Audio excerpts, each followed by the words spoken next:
Assalamualaikum warahmatullahi wabarakatuh. Bismillahirrahmanirrahim. Alhamdulillahi rabbil alamin.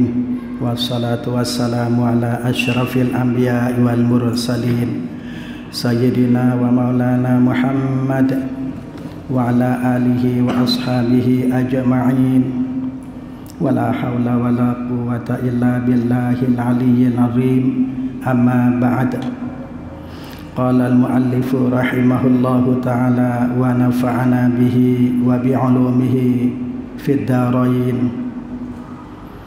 Thumma ila hadratin nabiyyil mustafa sayyidina Muhammadin sallallahu alaihi wasallam wa azwajihi wa auladihi wa ashabihi radhiyallahu anhum wa jami'il malaikatil muqarrabin alaihimus salatu wassalam, khususan ahli badrin minal muhajirin wal ansari radhiyallahu anhum ajma'in wa jami'i atba'ihi wa syuhada'i wal ulama wal awliya wal salihin wal musannifin wal muallifin wa judurina wa jaddatina wa abaina wa ummahatina wa man lahu huququn alaina ghafarallahu lana wa lahum.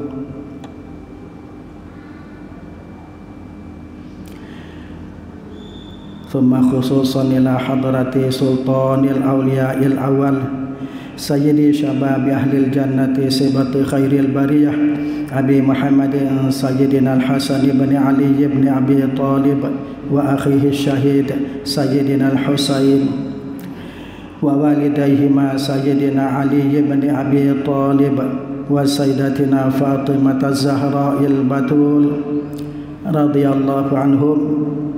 Al-Fatihah. A'udzu billahi minasyaitonir rajim. Bismillahirrahmanirrahim. Alhamdulillahi rabbil alamin.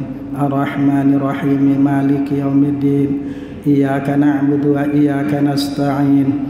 Ihdinas siratal mustaqim. Siratal ladzina an'amta 'alaihim ghairil maghdubi 'alaihim waladdallin. Amin.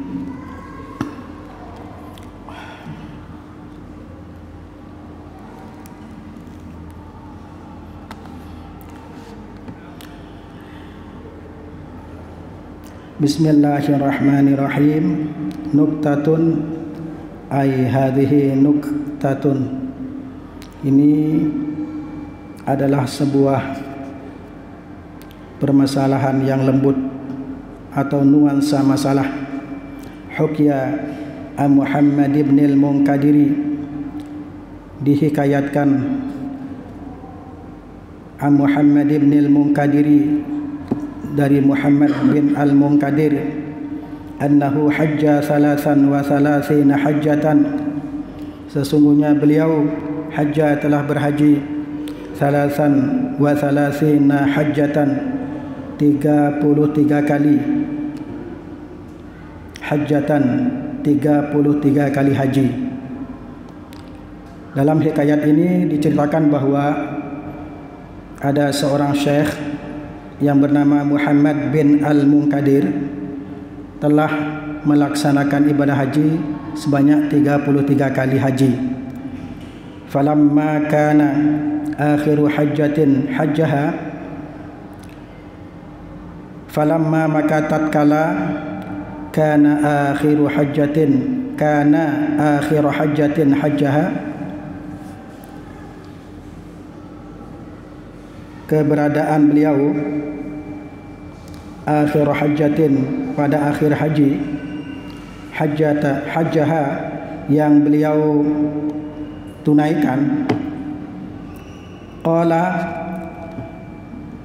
beliau berkata, wahwa bi Arafatin, sedangkan beliau sedang berada di Arafah. Artinya Syekh Muhammad bin Al-Munkadir ini di haji yang ke-33-nya ketika sedang wukuf di Arafah, beliau berdoa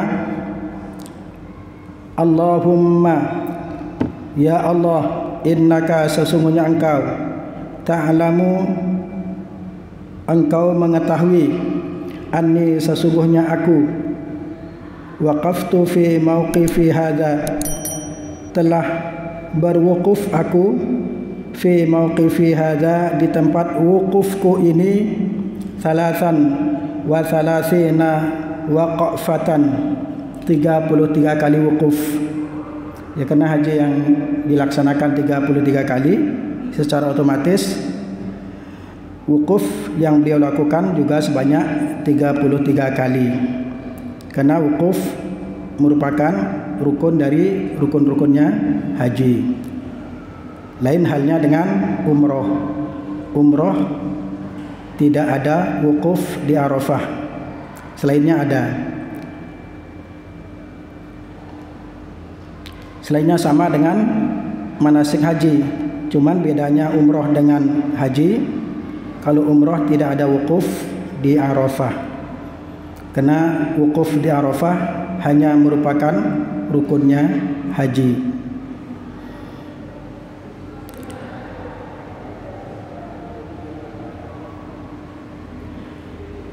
Fawahidatun an fardhi. Beliau mengatakan satu wukuf yang aku tunaikan ini an fardhi, untuk menunaikan farduku, artinya untuk menunaikan ibadah haji yang fardu bagi beliau. Wa tsaniyatu, dan yang kedua, an ummi, aku berikan kepada ibuku. Wa tsalitsatu, dan wukuf yang ketiga, an ummi,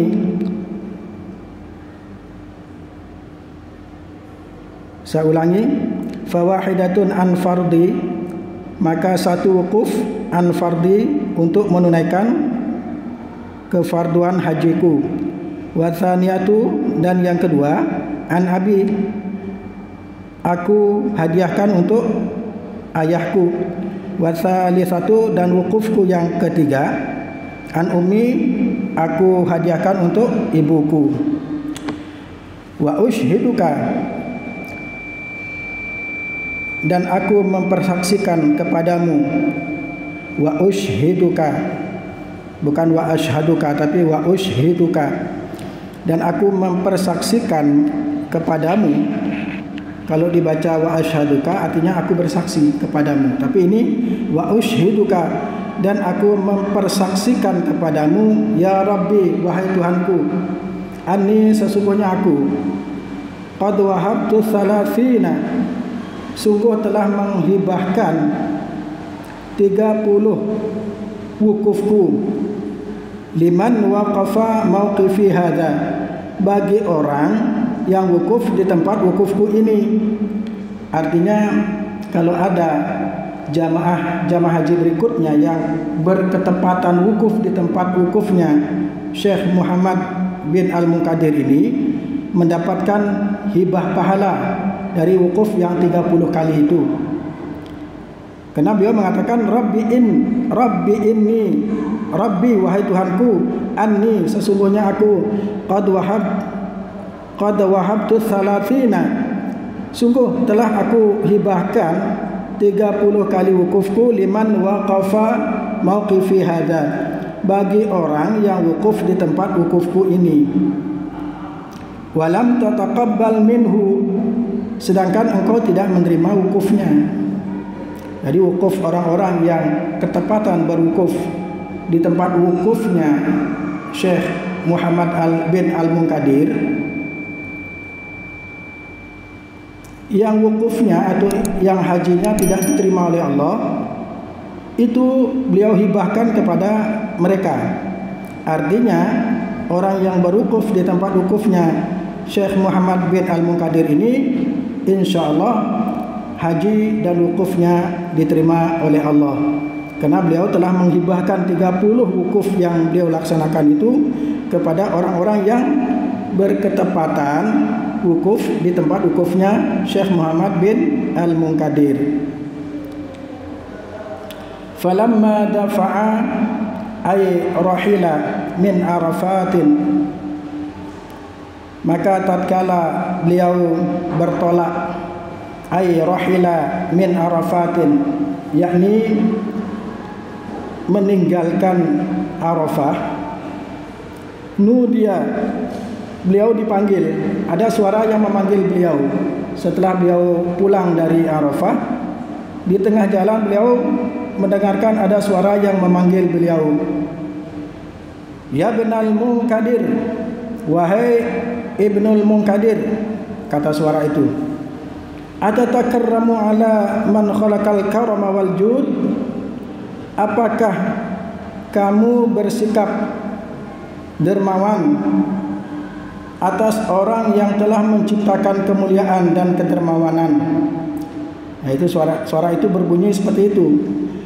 Kalimat yang diucapkan oleh suara itu adalah atatakarramu ala man khalaqal karama wal juda, apakah kamu, hai Ibnul Munkadir, bersikap dermawan ala man khalaqal karama wal juda, atas zat yang telah menciptakan kemuliaan dan kedermawanan, wa izzati wa jalali, dan demi kemuliaanku, wa izzati, saya ulangi, wa izzati, demi kemuliaanku, wa jalali, demi keagunganku.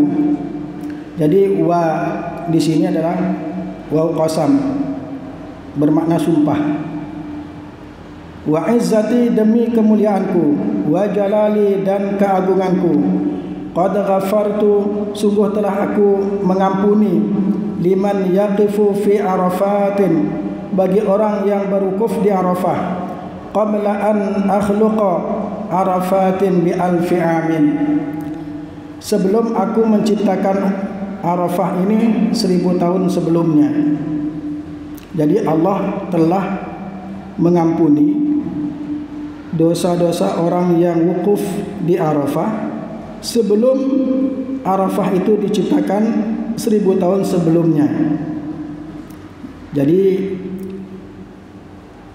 kedermawanan yang dilakukan oleh Syekh Muhammad bin Al-Munkadir ini mendapat teguran dari Allah dengan beliau mendengarkan ada suara yang memanggil beliau, wahai Ibnul Munkadir, apakah kamu bersikap dermawan atas zat yang telah menciptakan kemuliaan dan kedermawanan itu, wa izzati, demi kemuliaanku, wa jalali, dan keagunganku, qad ghafartu, sungguh aku telah mengampuni, liman yaqifu, bagi orang yang wukuf fi Arafatin, di Arafah, qabla an akhluqa, sebelum aku menciptakan Arafatin, Arafah itu bi alfi amin, dengan 1000 tahun sebelumnya. Jadi insyaallah setiap orang yang wukuf di Arafah, dosa-dosanya akan diampuni oleh Allah Subhanahu wa taala. Dan mudah-mudahan bagi kita yang belum sempat ke sana, belum bisa ke sana, ditakdirkan oleh Allah bisa mengunjungi Makkatul Mukarramah dalam rangka menunaikan ibadah haji. Amin, Allahumma amin.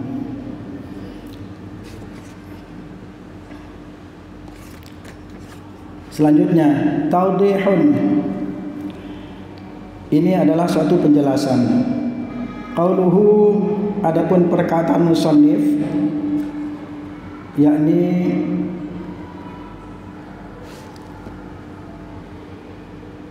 Syekh Salim bin Sumir Al-Hadrami,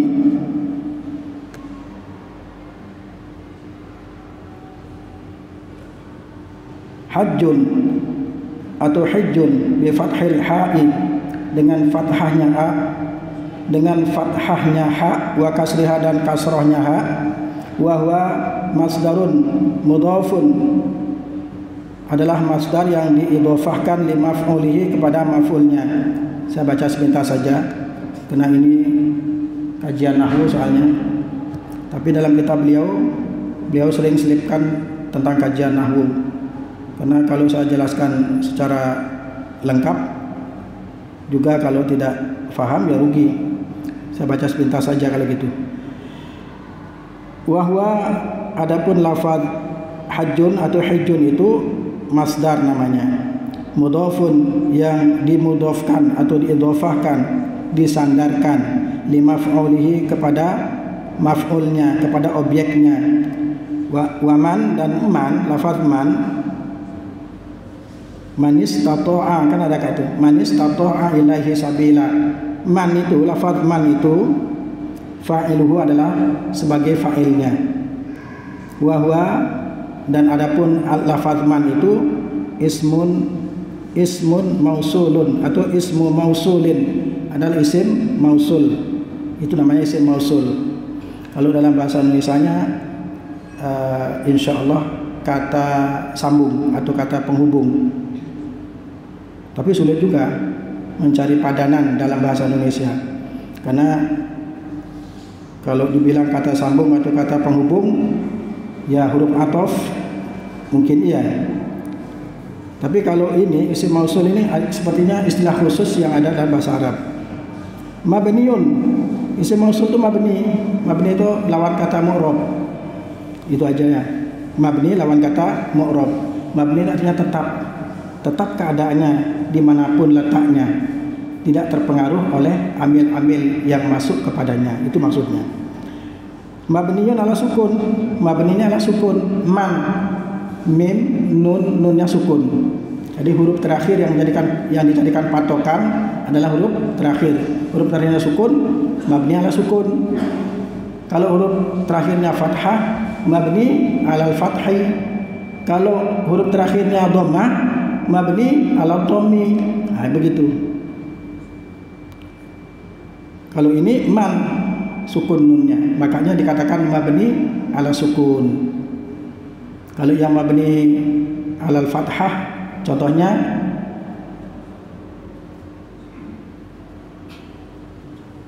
jaa.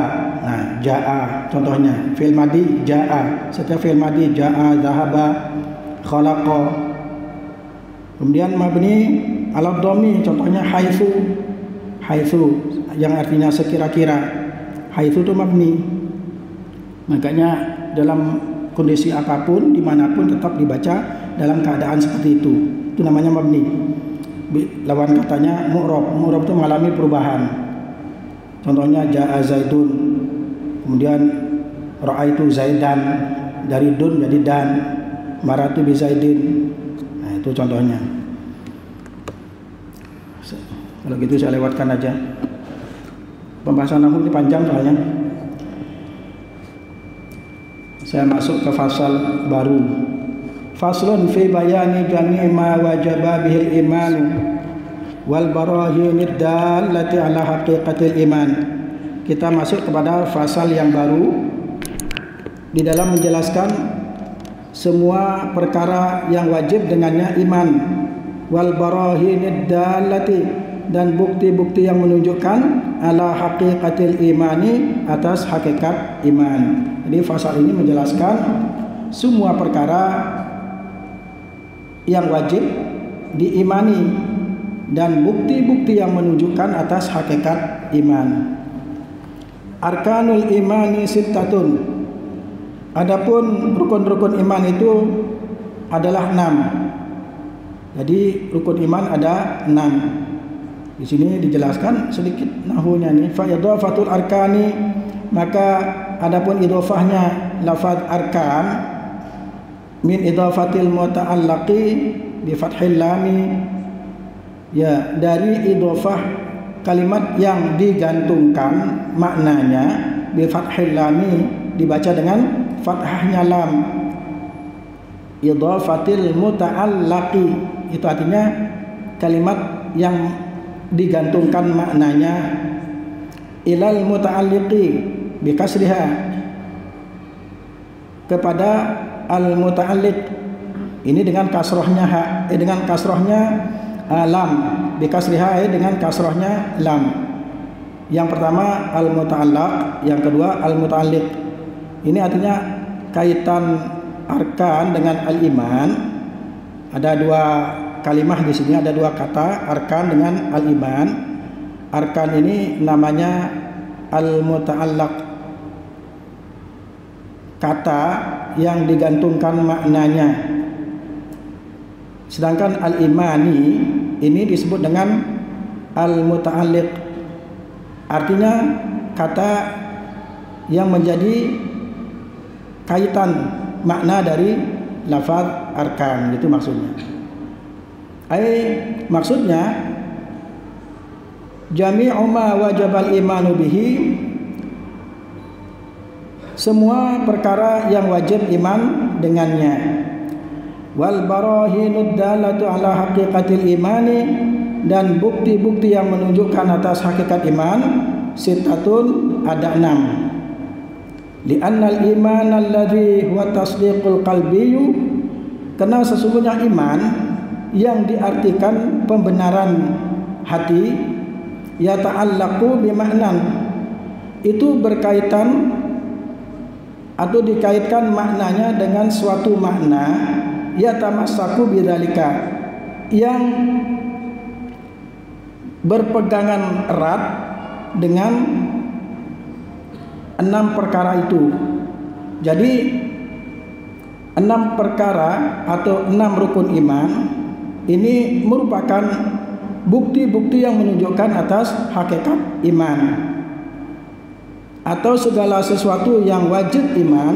Itulah yang dimaksud dengan at-tasdiqul qalbi, pembenaran dengan hati. Fal imanu lughatan, maka adapun iman, kata iman lughatan menurut bahasa, menurut lughatnya, artinya apa? Mutlaqut tasdiqi, adalah membenarkan secara mutlak. Sawa'un kana, sama saja keberadaan pembenaran itu, bima ja'a bihin nabiyyu au bi ghairihi, dengan segala perkara yang dibawa oleh nabi atau yang dibawa oleh selain nabi. Ini pengertian iman secara bahasa, secara lughat atau secara bahasa. Jadi yang dimaksud di sini adalah pembenaran secara mutlak, baik kebenaran itu datangnya dari nabi maupun datang dari selain nabi. Itu yang dimaksud dengan makna iman secara lughat atau secara bahasa. Wa syar'an, dan menurut istilah syara', pengertian iman menurut istilah syara' adalah at-tasdiqu, membenarkan, bi jami'i ma ja'a bihi nabiyyu sallallahu alaihi wasallam, dengan semua perkara yang dibawa oleh Nabi sallallahu alaihi wasallam. Jadi setiap perkara yang datangnya dari Nabi, baik berupa perkataan, perbuatan, ataupun takrir, ketetapan, itulah yang kita wajib imani. Wajib kita imani. Itu yang dimaksud dengan membenarkan segala hal, segala perkara yang dibawa oleh Nabi. Mimma ulima minad-din bid-darurati, dari sesuatu yang harus diketahui dari agama ini, bid-darurati, dengan secara darurat, artinya bukan secara ikhtiari. Maksudnya adalah apa saja yang datangnya dari Nabi yang menjelaskan keadaan agama ini, kita harus membenarkan secara daruri, artinya tidak usah kita logika. Jangan kita pakai logika, kita pakai hati, didasari dengan keimanan. Keimanan itu adalah membenarkan dengan hati. Jadi tidak perlu dilogika. Misalnya Nabi mengatakan bahwa babi itu najis. Apa sih logikanya? Apa sih alasannya kok? Nah, tidak perlu. Pokoknya sudah kita terima aja. Terima secara bulat, tanpa kita logika lagi. Itu yang dimaksud dengan membenarkan secara daruri, secara, ya kalau maknanya daruri itu terpaksa, tidak perlu kita olah dengan rasio kita, dengan akal kita. Karena tidak setiap perkara yang didatangkan atau diinformasikan oleh Nabi itu dapat kita rasio. Misalnya contoh yang sering dijadikan contoh oleh para dai atau para ulama adalah kisah Isra dan Mi'rajnya Nabi Muhammad sallallahu alaihi wasallam. Secara logika tidak masuk akal. Tidak masuk akal. Karena menurut logika jarak tempuh antara Masjidil Haram dengan Masjidil Aqsa sekitar 2 bulan perjalanan dengan menggunakan unta yang terkuat. 2 bulan perjalanan. Sementara beliau mengabarkan kepada umatnya, kepada para sahabatnya, beliau itu hanya sebagian malam. Bukan hanya dari Masjidil Haram ke Masjidil Aqsa, naik ke langit yang ke-7, bahkan sampai ke Sidratul Muntaha, kemudian kembali lagi ke bumi menjelang subuh. Ini siapa yang menerima?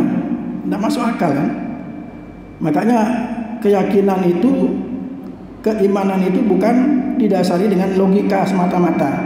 Karena logika ini ada keterbatasannya. Kekuatan akal ini ada batasnya. Maka orang beriman itu ketika akan menganalisa sesuatu bukan dengan akal tapi dengan hati, dengan iman. Makanya Abu Bakar Siddiq yang pertama kali yang percaya 100% dengan informasi tentang Isra Mi'rajnya beliau, orang yang pertama kali yang percaya atau yang yakin 100% adalah Abu Bakar As-Siddiq. Makanya beliau dijuluki dengan As-Siddiq, orang yang membenarkan. Karena beliau itu dalam perkara iman itu tidak pernah mencampur adukkan keimanan tersebut dengan logika. Beliau mutlak menganalisa dengan hati. Karena kalau menurut logika, apa yang diinformasikan Nabi itu seakan-akan mustahil atau dusta.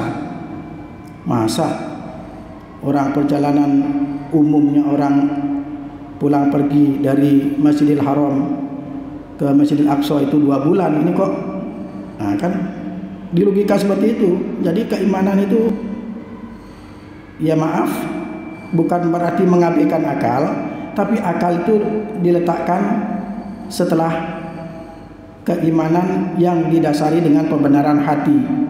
Hati ini yang pertama, karena tempatnya keyakinan dan mempercaya atau membenarkan sesuatu yang datangnya dari Allah itu adalah dengan hati. Makanya orang-orang kafir Quraisy banyak yang tidak percaya. Bahkan orang-orang yang lemah keimanannya sampai murtad dengan kejadian Isra dan Mi'raj ini. Ada beberapa orang yang masih lemah keimanannya itu murtad, artinya kembali kepada agama asalnya, kembali kepada kekufuran.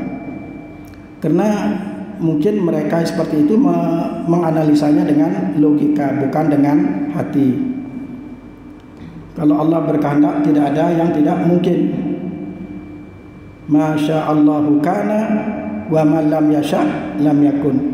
Apa saja yang telah dikehendaki Allah pasti terjadi, dan apa yang tidak dikehendaki Allah tidak akan pernah terjadi. Yaitu kita harus yakin kalau Allah menghendaki pasti terjadi. Tapi kalau Allah tidak menghendaki tidak akan pernah terjadi. Misalnya semua orang ingin mencelakakan kita, tapi kalau Allah tidak menghendaki kita celaka, tidak ada yang mampu mencelakakan kita. Walaupun seluruh dunia manusia kepingin mencelakakan kita, tapi kalau Allah tidak berkehendak, maka sesuatu itu tidak akan terjadi.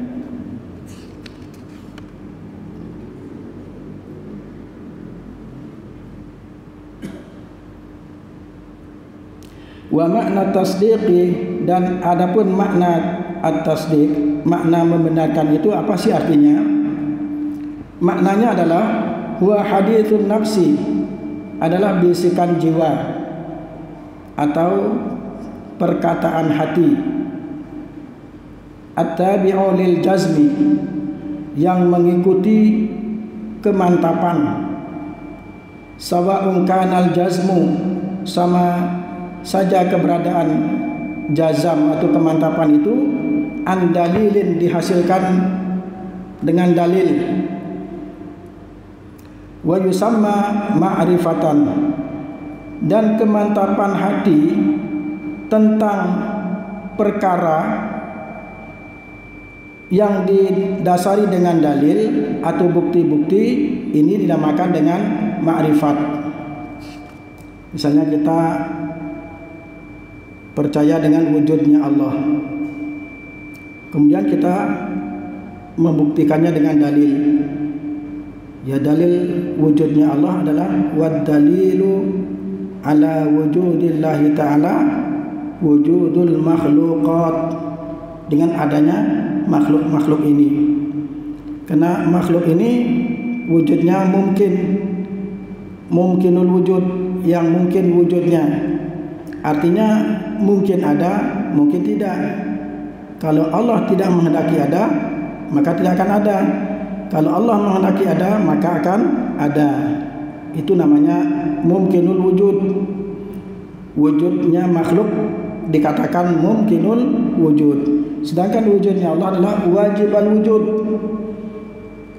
Wajib wujudnya, pasti wujudnya, tidak membutuhkan kepada yang mewujudkan.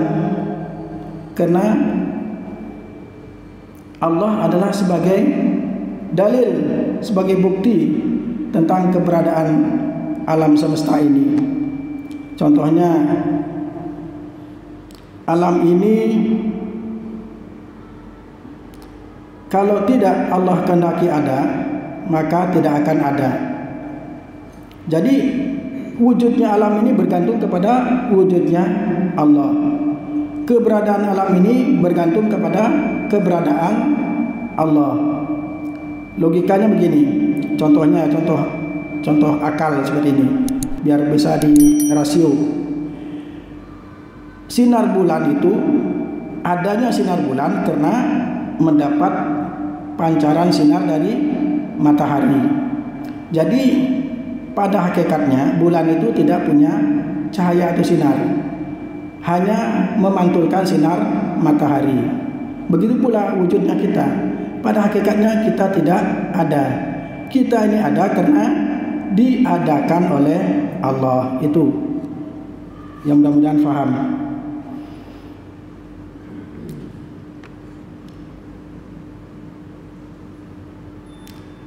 Au antaqlidin, atau kemantapan hati itu tidak disertai dengan dalil, hanya taklid. Kita ikut dengan perkataan orang. Orang mengatakan A, kita percaya. Itu namanya taklid. Nah, dalam keimanan ini bagaimana hukumnya taklid? Itu akan dilanjutkan pada pembahasan berikutnya. Maratibul imani khamsatun, tingkatan-tingkatan iman itu ada 5. Ya, mudah-mudahan apa yang saya sampaikan ini sangat jelas dan bisa difahami. Kurang lebihnya mohon maaf. Mudah-mudahan manfaat dan barakah. Al-Fatihah. A'udzubillahi minasyaitonirrajim. Bismillahirrahmanirrahim. Alhamdulillahirabbil alamin. Ar-Rahmanirrahim. Maliki yaumiddin. Iyyaka na'budu wa iyyaka nasta'in. Ihdinas siratal mustaqim. Siratal ladzina an'amta 'alaihim ghairil maghdubi 'alaihim waladdallin. Amin. Subhanakallahumma wa bihamdika asyhadu an la ilaha illa anta astaghfiruka wa atubu ilaik. Subhanakallahumma wa bihamdika asyhadu an la ilaha illa anta astaghfiruka wa atubu ilaik. Subhanakallahumma wa bihamdika asyhadu an la ilaha illa anta astaghfiruka wa atubu ilaik. Akhirul kalam, wallahul muwaffiq ila aqwamit thoriq. Wassalamualaikum warahmatullahi wabarakatuh. قد كفاني علم ربي من سؤالي واختياري فدعائي وابتهالي شاهد لي بافتقاري